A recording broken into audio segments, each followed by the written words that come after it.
Hello bachon, let's discuss the question. So the question says a parallel plate air capacitor has plate area of 100 centimeter square and separation is 5 mm. A potential difference of 300 volt is established between its plate by a battery.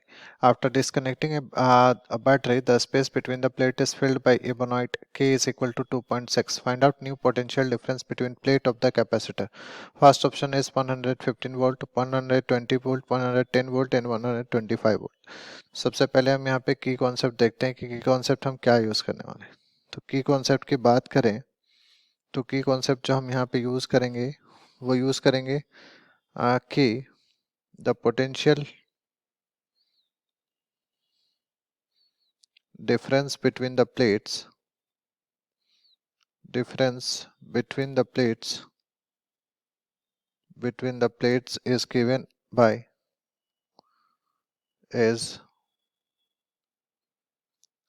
by V is equal to Q by C।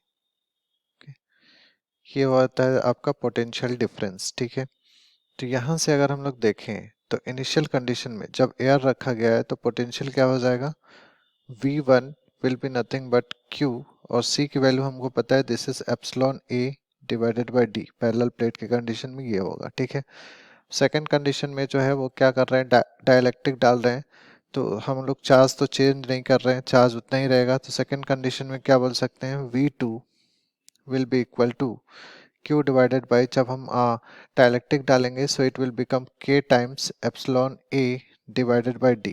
ठीक है, इसको equation 1 मान लेते हैं और इसको equation 2 मान लेते हैं।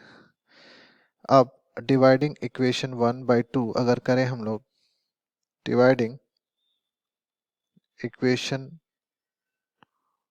1 बाय 2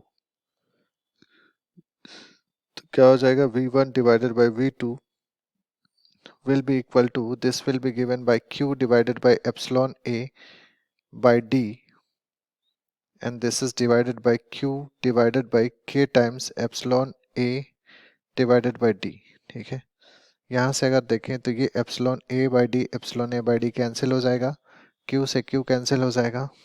तो यहाँ से हम क्या लिख सकते हैं, V1 डिवाइडेड बाय V2 और ये किसके बराबर आएगा, K के बराबर। मतलब हम लोग क्या लिख सकते हैं, अगर यहाँ से V2 फाइंड करें, V2 will be is equal to V1 by K।